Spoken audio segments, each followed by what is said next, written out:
Well, good evening, everybody, and welcome into the Monday Huddle Show. I'm Bruce Hooley. That handsome devil sitting next to me is Lyle Sonny Folks. He's got his earbuds in. We're going to try to minimize the feedback through his laptop, a problem we have not solved yet, but we do the best that we can, and that's what it's all about, is doing the best that we can. Because at this stage of the season, everybody's got injuries, everybody's got challenges. You got to deal with those challenges and press on and overcome. And we are into Week 9, and we are looking forward to a monster matchup in the MAC with Versailles on the road at Coldwater, and we've got some pretty significant games in the MVL as well. And so with that, let me throw it to my friend and the creator of what is now in its 14th year, PressProsMagazine.com, Mr. Lyle Sonny Folks. You know, the only person that actually calls me that is my mother. So thanks, Mom. Good to be here in Week 9 coming up. I say this every year. I can't believe how fast those 8 weeks go by. That's remarkable to me that we're in Week 9 already. And it's also remarkable. You mentioned some exciting and compelling matchups come up this week. Really, you know, if you look around, there are some that are going to determine league titles. There's certainly some that are going to determine seeding in the playoffs, but there aren't that many that make you hold your breath. The one exception that I can think of is Versailles at Coldwater. I think you mentioned that this week, 8-1 against or 7-1 against Coldwater against 8-0 Versailles, and that's certainly going to be cataclysmic over in Mercer County. But you know, I believe you have that. I believe you have that backwards. That's 8-0 Coldwater and 7-1 Versailles. But maybe I did have it backwards. But anyway, that promises to be cataclysmic. But there's also some other games in the area that are going to determine league titles for what that's worth anymore. And I know in some conferences it still does matter if you win the league championship. Others not so much, because that's the culture we live in now. It's the playoffs that matter. But I tell you, it's something that I had a conversation today with at lunch, Bruce, with somebody who made the comment about it's a shame that people have to lose. It's a shame when you get to Week 9 and week 10 and you have these games that the league is hanging in the balance, or in the old days it used to be a spot in the playoffs. Everybody gets in the playoffs anymore, and we'll talk about that a little bit later. And I said, I don't think it is a shame that somebody has to lose, because that's how boys learn to be men. You got to get knocked down. You got to know something about disappointment. You got to get back up and either get better or quit. Join the debate team. And I said, you wouldn't have that if it wasn't for weeks 9 and 10 and these kind of games like Coldwater and Versailles this weekend, where there is something significant on the line for you to either gain or lose. And you remember that for decades and decades. You're an old athlete, and I'm sure that you had those experiences. I did. And it made you better for the rest of your life. And I say this all the time, whether it's sports or getting the school you want, or the job you want, or the girl you want, or whatever. You got to compete in life. And if it wasn't for weeks 9 and 10, I don't know where you'd get that experience. By any chance, are you nervously and unwittingly clicking a pen? Because if you're not, we have a noise I need to find. But if you're clicking a pen or something, okay, we'll figure that out. I apologize to people for that noise. We have had some gremlins with this live stream platform that we did not encounter before this year, so I apologize if that's bothering you, but we would love to have your comments on Facebook or Twitter, and we would not be here tonight. It would not be possible for Mr. Folks to join us through the miracle of rural internet that is high speed and functioning and reliable without our friends at Skynet Internet Services. Right here in downtown Piqua. And if you're living out in the country and you have crappy Wi-Fi like I used to have, and you're here in the Miami, Shelby, Mercer, Auglay, Champaign, Dark County area, give them a call in downtown Piqua at 773-0998. You may have that tattooed on the palm of your hand by this time. I've said it so many times, you may not, but it's part of doing the gig. You've got to go through that. But if you're trying to find better internet service, if you want to stream TV, I never could before. If you want to work from home, certainly makes it easier. If you got kids that have to do homework, certainly give them a call. Grissom's, Mike and Craig Grissom at 773-0998 in downtown Piqua. I won't belabor the point. they can do a better job for you. They did for me. They can fix what ails you on Wi-Fi. And that's all I got. So the MAC race will definitely take shape here over the next 2 weeks as we have, as Tony mentioned, Versailles taking on Coldwater. Versailles needs help because they lost to Marion Local in an epic game earlier this year, game of the year in the MAC so far. We don't know if there's a better game in the MAC coming. It could be Marion Local and Coldwater next week, but only if Coldwater is undefeated at that point in time, and we could have conceivably a three-way tie for first place in the MAC. Let's workshop that for you. Say Versailles would beat Coldwater, and then Coldwater would upset Marion Local. We'd have a three-way tie.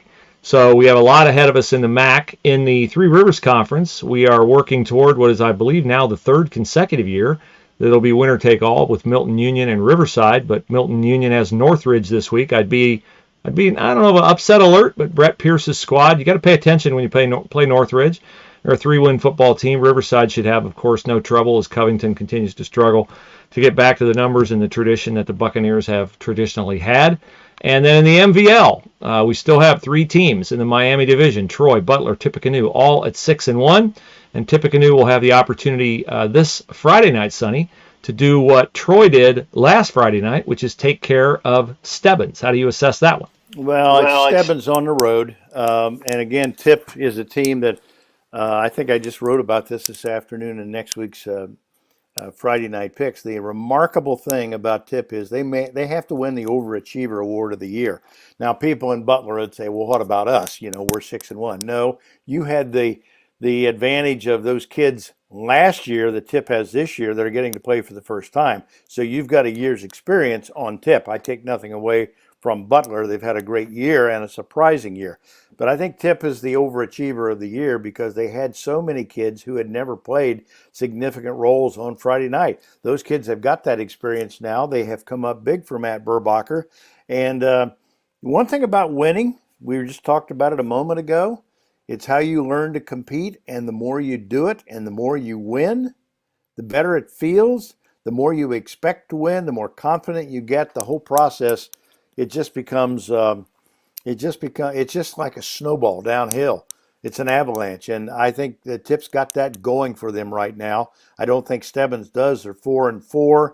They had a bad loss last week, but they have been an up and down team over the years.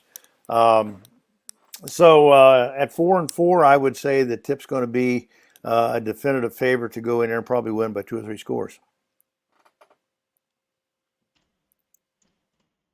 Now we have one other game that we have a question about in that MVL while we're talking about it. And here's a question from Justin J. Sub. Sydney against Piqua. Who do you guys think will win? Well, Justin, I like Sydney for the fact that I know they have athletes. On the other hand, it drives me crazy when Sydney has a chance to have a win, a definitive win, an eye-popping win, as I like to say, like they did last week at Tip, and just could not get it done. At 4-4, I think they're a team that they're definitely going to make the playoffs because everybody makes the playoffs this year. They've got some talent there. Their quarterback has put up numbers this year.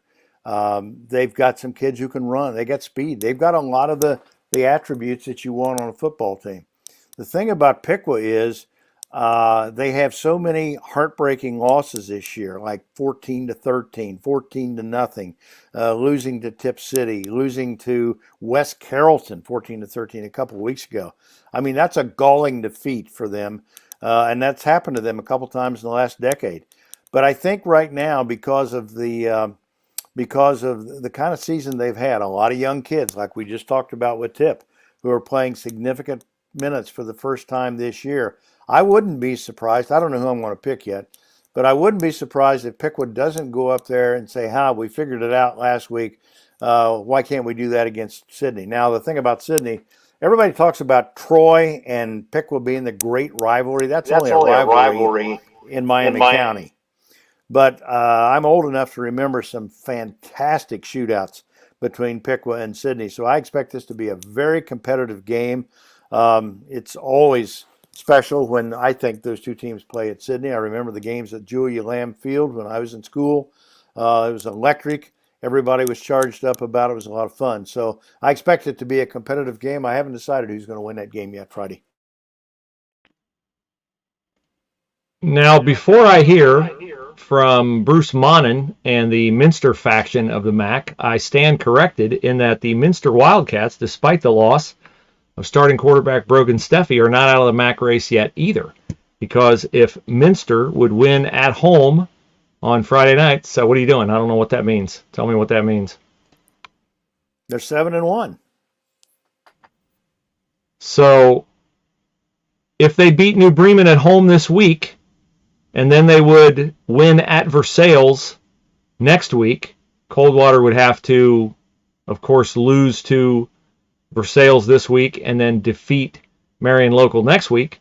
The Minster Wildcats need help, but stranger things have certainly happened, and they could be in there, which might be a good time for you, Sonny, to talk about how James Niemeyer has stepped in for Brogan Steffi and has kept Minster churning out victories. Every Niemeyer kid I've ever seen has been a great competitor. The older brothers, he's the youngest brother. The older brothers have had great careers there. One of them was a pitcher at Ohio State about a half a dozen years ago. He had a fine career. So, James Niemeyer has stepped in. He's many of the same attributes. Probably doesn't throw the ball quite as well or as accurately as Brogan Steffi does, but he can run. He's bigger. He's stronger. He's got good speed. I think maybe the biggest thing about him is he's a good leader in that huddle and at the line of scrimmage. And he's had 2 or 3 games now to acclimate himself to the position and the responsibilities of the position on the offense. And he's a great athlete. He's a good leader, and he doesn't hurt them a bit, in that position. Now, it hurts not to have Steffi because he's the leading passer in the MAC, but they've got the same 5 guys out there who can run and catch it from James Niemeyer. So I think he makes Minster a favorite. With 2 weeks to go in the season, they have New Bremen, which is another rivalry, not the kind maybe that Marion and Coldwater is, but that'll be an entertaining game this week, and I would favor Minster probably to win that game just on the fact that they're 7-1 and they've got all that firepower through the air. Of course, in Central Ohio, we are a presence in Central Ohio, and one of the surprising teams to us, although they're not surprising when they're 8-0, is Hilliard Bradley. Coach Mike LaPara doing a great job there with Braden Fleehardy, their quarterback. He's on his way to Yale, so he's smart. He's very athletic. They toughed out a win at home last week against Olentangy Liberty, and they will have their hands full this week with Olentangy Orange. We covered Orange on Friday night against Upper Arlington, and Orange had earned the coverage by rising to 4-3. They have a nifty quarterback that reminds me a little bit of Emory Jones at Cincinnati, and so Orange is on the road at Hilliard Bradley this week. That'll be a knockdown dragout. My presumption is we'll be covering that one. And then, of course, Bradley, if they want to complete an unbeaten season, should they get by Orange, they will have to get by Minster's old friend, Mr. Garen Stokes, Mr. 2 state championships. And he has his Dublin Kaufman Shamrocks at 6-2, coming off a 21-20 win over Hilliard Davidson last week, a game they jumped out to a 21-0 halftime lead and then hung on for dear life. But Kaufman has won games 31-29. They beat Centerville 22-14, which is a great win for them. And now a 1-point win last week, and they're taking on 5-3 Upper Arlington on Friday night, and that game is in Dublin. So that gives you a flavor of what's going on in the OCC. And if you want to know what's going on in the OCC, nobody covers it better than our Steve Blackledge and our Jared Ulrey and me when I can sit in a press box and not be recovering from a little surgery on the noggin. So hopefully that day will be back soon, but not imminent. Maybe for the football playoffs or the final part of the season, we shall see. But Sonny, besides all that, what else is captivating you? I know the playoffs and the number of teams in the playoffs in each region was a sore point with you in the pandemic year, and it has remained so, and you have done some research onto who is in and the credentials that they have that would scream off the page that they should be anywhere but in. Well, I would say answer that by this. Go to Division I, Region 1. and look at most of you understand that it used to be 8 teams to a region. A couple years ago, the OHSAA decided they needed more ticket sales and more cash, so they advanced it to 16 teams, more games, more ticket sales, more money, but less competition. And I think it saddens me, Bruce, to look at the prospects of early round playoff games now when you consider in Division One, Region One, Northern Ohio, that teams, I think 7 through 16 or 8 through 16, there's a lot of them that have 1 wins. They're not going to win another game. They're going to go into the playoffs with 1-9 records and get to the playoffs. Now, they can turn that down if they want, and you can get a team that's 0-10 to play in the playoffs first round, and that you're going to charge somebody $10 to go see. I looked this afternoon just in our area here, and I took 3 regions, and I threw up my hands after a while, and considered the teams 9 through 16 that are going to make the playoffs as of week 8.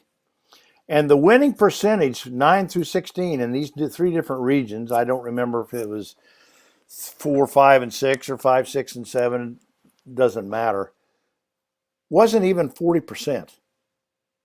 And that is what we are basing the pride of Ohio high school football on, playoffs on.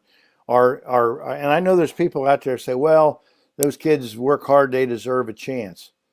Well, yeah, they deserve a chance, but what kind of message are you sending when you tell kids you can be mediocre or less and still get the same advantage as the team that works hard or 9-1 to be state ranked, like a Marion Local, like a Versailles, like some of these other teams. These are old time values. If you want to say get off my yard, fine, I understand that, but it's old time values. But it's how you learn. It's how boys become men. Yeah, you're going to be disappointed sometimes. You're going to get knocked down. You got to get back up. But it's just disappointing and discouraging, Bruce, when you look at the number of really bad football teams that are going to make the playoffs this year. They're charging $10 for that. And then think about this. If you're a number 1 playing number 16 and some kid, for whatever reason and motive, takes out your quarterback in an injury and he's lost for the next 5 weeks for the playoffs, how does that make you feel? Your thoughts, if any? Well, what I would say to the response, the justification for expanding the playoffs with teams 9 through 16 is that those kids deserve a chance. My response would be, of course they do, and they've had it. They've had 10 regular season games. That's the chance they had. And if you can't win at least 6 of them, then why are we giving you another chance? That would be my response. Well, I've got people out there like my friend Bob Hulsman, who used to be a coach and athletic director and a principal at Covington, who would tell you, yeah, but every now and then 16 is going to beat number 1. Yeah, about once every 75 years with the makeup it is now. And that's just not worth the risk, nor is it worth $10, nor is it worth, I think, the message you're sending to the other 8 teams. The top 8 teams, you worked hard to get into the playoffs at 7-3 and occasionally 6-4, and yet here are these other 8 that get in at 2-8 or 1-9. It just takes the shine off their accomplishment, and it's really staggering when you look at those Division One regions that I just mentioned, like up in the Cleveland area. I think somebody last year got in at 1-9, maybe two of them got in at 1-9, 2 teams, and that's we talk, coaches all the time talk about the pride and the legacy, the great legacy of Ohio high school football, and I don't deny that. But I deny it when you're telling me that a team that's 1-9 or 2-8 gets to be in the playoffs. Now, you mentioned Mr. Bob Hulsman, and as coincidence would have it, here in the old home office at the palatial Plain City estate of Press Pros Magazine West, I've been going through some old clips from my Troy Daily News years, and I came across a 39-year-old Bob Hulsman retiring from Covington basketball because he was hopelessly burned out. And I wish I had that clip in my hand that I could display that. I will be getting that in the mail to either you or to Coach Hulsman. So I thought he might enjoy reading that story of his very, very accomplished career at Covington, which ended, I was stunned it ended before age 40. I would have said age 50, but I read it just the other day, and it was age 39. Bob had a tremendous career. He won 228 games and retired from coaching at 39 years of age. So when you think about some of the guys in Ohio that won 500, Dick Quartercracks won 600 or more. Somebody probably won 700. I don't know. But, Bob had a tremendous record, 228 wins at Covington. Back in the day when Covington really wasn't that much known for basketball, a lot of those kids were football players who just changed shoes, went in the gym, and reeled off 18, 19 wins a season. And, a couple times he had teams in the regional, once in the regional final, and had, but it is surprising, when you told me that story the other day, and I never dreamed that Bob was only 39 years of age when he gave that up. You mentioned the scenario where somebody on a bad team could take out the player on a good team. And if that situation befalls you as a team, we have our great friends at Orthopedic Associates of Southwest Ohio, who Sonny could patch that kid right up and get him back on the field as soon as it is humanly possible. I was talking with Dr. Haddock, who's their foot and ankle surgeon this week, and he was explaining to me about Achilles. And Achilles injuries don't happen that often, but he was explaining to me how it's related to what happened to Joe Burrow. Now, his is a calf injury. It's a muscle. It's not a tendon, but the Achilles tendon is what connects the calf muscle to your heel, and it's where you get the explosiveness to run or jump and do a bunch of things like that. And that information is on Press Pros this week. But anyway, Joe Burrow looked much, much better yesterday in the desert. And thank goodness he took his buddy Jamar Chase with him, because the Bengals really looked like the Bengals yesterday. And the team that a lot of people expected them to be, I think people thought they were going to be 4-1 or 5-1 at this point instead of 2-3. Your thoughts? Well, it sticks in my mind that the Cincinnati Bengals don't do fast starts. Like, even when they went to the Super Bowl, like, it's rare for the Bengals to be 2-1 or 3-1. They seem to always be fighting back. They fight their way back, and they're a team that has, I think, a lot of heart. I was very impressed with their defense on Sunday. I enjoy watching them play. The Bengals have managed to do what is, I think, the hardest thing in sports, is to outperform bad ownership. The Browns have never been able to really do that from the death of Paul Brown until Sam Weich came along. Well, Paul Brown was alive when they were going to the Super Bowl with Boomer, I believe. But Joe Burrow has been a transformative figure, and that calf injury had to be bad. He couldn't drive off of it. It was painful to watch him play offense against pretty much any team except Arizona, because he couldn't drive the ball down the field. And whoever did that game on Sunday, I think it was, I don't know who Mark Sanchez works for, but they showed how many times Burrow throws the ball in the tackle box. Well, you got to stretch a football field horizontally, and you got to stretch it vertically. And if your quarterback can't do that, and he couldn't because of his injury, then they got issues. So now they look like they're fixed some of their issues. I'm not sure who they have ahead this week, but that was a nice win for the Cincinnati Bengals. It's not easy. No win is easy in the NFL. No win. At home against a bad team's not easy, because they're all playing hard and they're all trying hard, and that's why you see instances where teams that are going to pick first, second, or third beat a team that's going to contend for the Super Bowl. It's not inconceivable that the New England Patriots could play the San Francisco 49ers and beat them. It has happened many, many, many times. So for the Bengals to get any win at this point in time, you sink to 1-4. Is that what they would have been? You're done. Yeah. And they got Seattle this week. And that's going to be a challenge for them, because that team has always played them tough. I don't think the Bengals have a great career record against the Seattle Seahawks. But you talk about any win is tough. I think 104,000 people thought it was going to be tough. Didn't think it was going to be that tough Saturday at Ohio Stadium, because it's 10-10 at halftime. And I can't tell you the number of people, even media people, photographers, people, associated with newspapers and down under the south stands at halftime, that were wringing their hands and pulling their hair over 10-10 against Maryland. I'm going to tell you something. A lot of people, when I left the stadium Saturday, were disgusted that they only beat that team by 20 points, which, by the way, was the spread. Isn't that convenient that they just happened to cover at 20 points?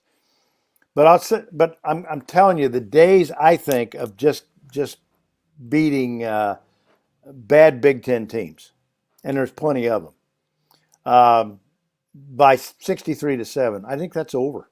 I really think that's over. And Maryland's not a bad team. Not a bad team. I think they made some good adjustments at halftime. But again, they didn't prove to me that they could run the ball. I don't know what was wrong with Travian Henderson. He didn't even play. Chip Trainum had like 61 yards, and that was their leading rusher. But their defense continues to play well. They did get a little something going between the quarterback and Marvin Harrison in the second half. He made some great catches.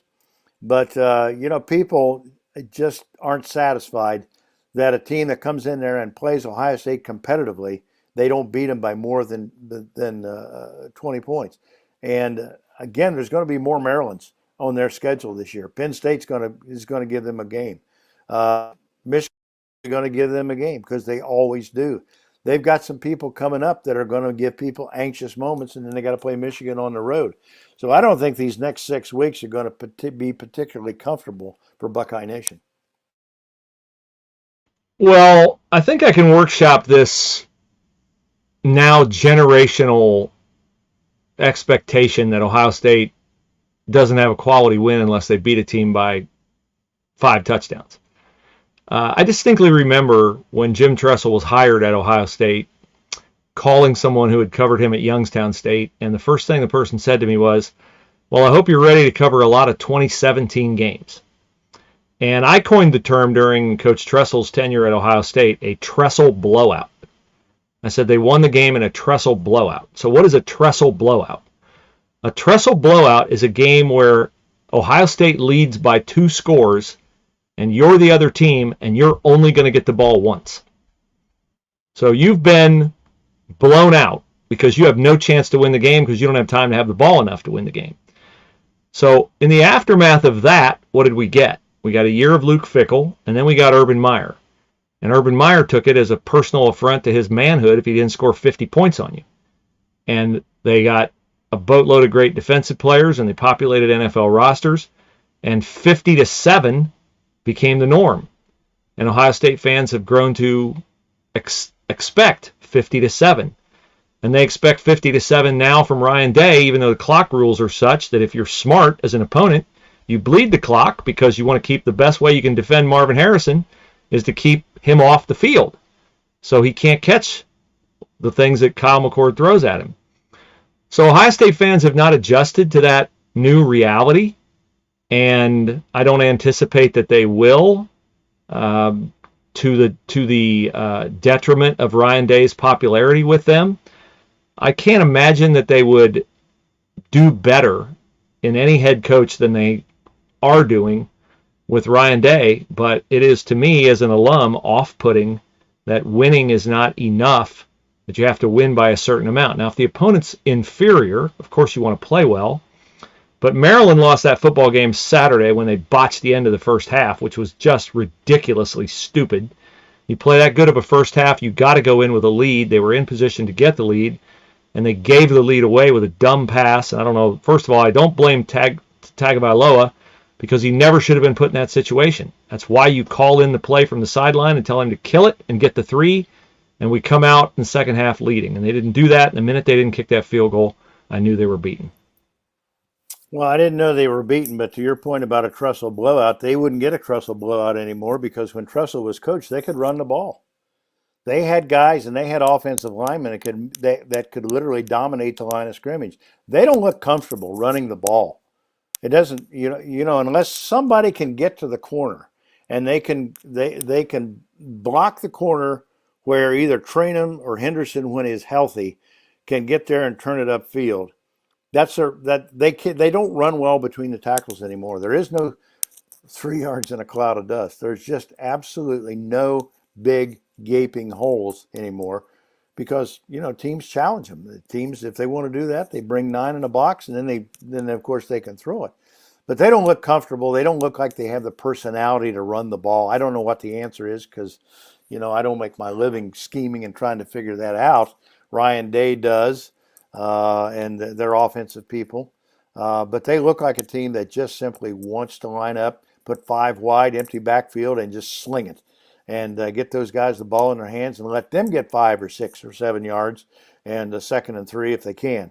So, but when you do that, there's no chance for a Trussell blowout because you got to keep the other team off the field. And so far, they haven't done that. Now, Saturday, the Buckeyes are back with a game at Purdue. Our Jeff Gilbert will cover that one. And Ohio State has had trouble in years past occasionally at Purdue, but I do not anticipate that to be a problem on Saturday. Sonny, before we get out of here, I wanted to give you the chance to say anything you want about Reader Speaks or anything else, but I wanted to end tonight with another clip that I found in my archives of my Troy Daily News days.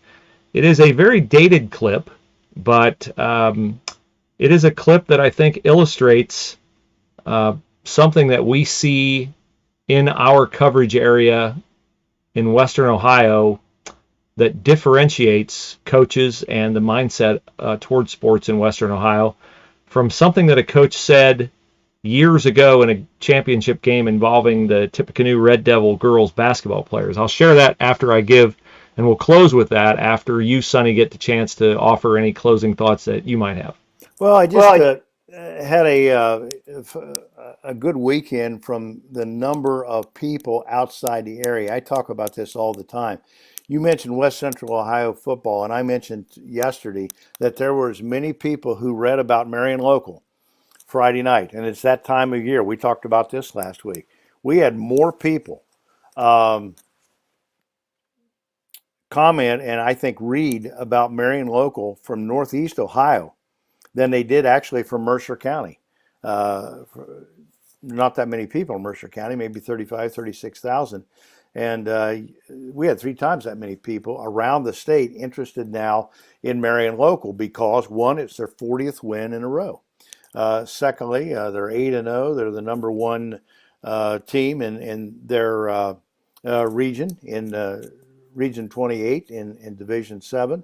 And, of course, they're going for the three-peat this year and undefeated to do it if they do it. So that would be 3 years in a row, 15 or 16-0. And I just think it's a testament to the kind of the attention that Versailles and Coldwater will get this week. Coldwater, of course, is 8-0. They're ranked, I think, 4th in their region, in Division 5, Region 18, and can't get traction because, ironically, the only really eye-popping win they had this year was in Week 2 against Bell Fountain. The rest of their MAC schedule this year has been comparatively light until this week and next week against the finale against Marion Local. So, again, it just tells you a little bit about what the MAC has accomplished since 1972. 150 team titles in all sports, 40 some odd in football. I think you wrote about that here not too long ago, about how many titles they won in football. And they have simply gotten the reputation as the best, most competitive league across Ohio, probably in any division, any school size, for the fact that they're consistently there. And now they have that reputation and they have that awareness of the state to where on a Friday night, there's more people from Northeast or Northwest Ohio that read about, click on and read about those teams than the ones that are right there in the county. So we appreciate that. It's good to hear from you when you write to us. Those people are so kind too, and so for 99% of them are so just friendly about saying, gosh, what a great thing they've done there, and they've done it the right way. No question, high character, high class, and that they deserve what they have, and I wish there was more of it in sports across the board. And of course, that does not happen without great coaching. And great coaching is not just X's and O coaching. Great coaching, truly great coaching, is integrity, character, life lessons ingrained in young men and young women, demands placed upon them, discomfort judiciously applied to raise the capacity of a team beyond the capacity of the individual. And Sonny, you referenced earlier in the show tonight some legendary names in Ohio coaching. I don't recall who they were. Can you refresh my memory of some coaches who won a ton of games and stuff like that? Oh, Dick Quartercracks, for one, in basketball. I coached for 40 years and had 600, easily 600 wins. Norm Pearson down at South Webster now is in that category. These are basketball guys, but again, Tim Goodwin has won 301 games now and has done it. This is his 25th year. If you're a math major, you do the math. 301 wins divided by 24 and a half, that's 12 and a half wins a year. And he has won 95 of 107 postseason playoff wins. When you go out across the state of Ohio and you start talking about that, people just shake their heads. How do they do that? Well, it isn't because it's light competition, because those are, again, playoff wins. 95 of 107. That's like 88, 89% efficiency rate of the biggest games on your schedule with the most to lose. And again, I think the number that's just puts everybody back in their seat is they've been in the state final 16 times, Bruce, and it's won 13 times. 13 out of 16 for the state title game. It's just unheard of. I don't care what division. Somebody wants to come to me and argue or write or call or text me, have at it. Marion Local is the standard of Ohio high school football. But here is what I want you to take away from that discussion, folks. And it is that whether it's Dick Quartercracks or Tim Goodwin or any of the other coaches that Sonny mentioned, the wins do not guarantee the class of the coach. Because in coming across a clip that I wrote in March of 1986, we're in the Wayback Machine now, I was writing about the Tip City girls basketball loss to one of those legendary coaches in Ohio high school history, a gentleman by the name of Jack Van Reeth. Jack Van Reeth coached at Millersburg West Holmes, and when his team beat Tip City 46-42 in overtime for the Class AA state championship in 1986, I want to read you what Jack Van Reeth said after the game. It infuriated me as a 26-year-old sports writer for the Troy Daily News, and it infuriates me to read it now, to know that there are people who have a reputation as being a great coach when they are in fact a winning coach, but when they say something like this, they show themselves not to be a great man. Jack Van Reeth said this after a game. Ask yourself if you can imagine a Chip Otten, a Brett Pierce, a Tim Goodwin, a Ryan Jones, a Diana Kramer, a Carla Siegel, or any of the outstanding coaches, and we are inundated with them in our coverage area, saying anything remotely close to this self-serving and egotistical. Jack Van Reeth said, I think Tip City panicked. I really think they got shook. This means we're going to be remembered. This means I will be remembered, possibly as one of the best high school coaches ever in Ohio. If you have to say it, it is not true. Tim Goodwin doesn't have to say it. Chip Otten doesn't have to say it. Any of the other coaches I mentioned don't have to say it. Ray Zawadski at Troy Christian doesn't have to say it. Steve Nolan never said it. You let your actions do your talking for you. And so I leave you with that so that you will understand how fortunate you are to have your young men and women coached by many of the older men and women who have given of their time and demanded of your sons and daughters and your granddaughters and your grandsons to develop them not just as winners, but when we write about teams that win, we are also writing about teams that have forged a common identity of sacrifice and common effort.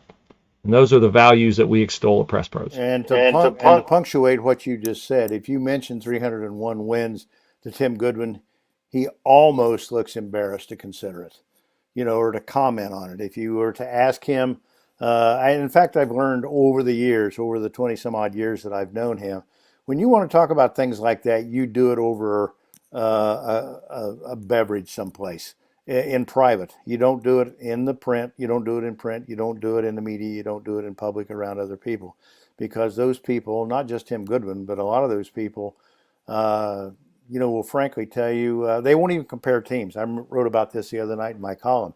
If you asked him about how do you compare this team to last year's team or a team that won 10 years ago, he'll never do that. He says, you can't, because they're totally different teams. They're different kids, different attributes, different personalities. They're just different. They're all good, but they're all different, and it's very hard for me to compare them. Well, they won the same number of games. They won the same number of titles, but I think that says a lot to somebody to say, no, I'm not going to say that Jack was better than Jim, because they're just different kids. And I think that's a kind way and a humble way of saying, let's just let the record speak for itself. We were fortunate enough to win, and next year maybe we'll have another Jack and another Jim. And they have. With that, we bid you adieu. We thank you for watching. We ask you to patronize our sponsors. We ask you to thank our sponsors, because they make all the content on Press Pros free and available to you. I'm sure you browsed around on the internet and tried to find a story sometime from a website where they maybe gave you 1 or 2 free access stories, and the rest was behind a paywall. We don't do that. We can only do that because of the kindness and generosity of our sponsors, all of whom we have tried to mention at some point tonight, led, of course, by our friends at Skynet Rural Internet, and also our friends in the orthopedic industry at Orthopedic Associates of Southwest Ohio. So thank you, everybody, for joining us. Enjoy the games this weekend, and we will talk to you again very, very soon. Sports Week. See you.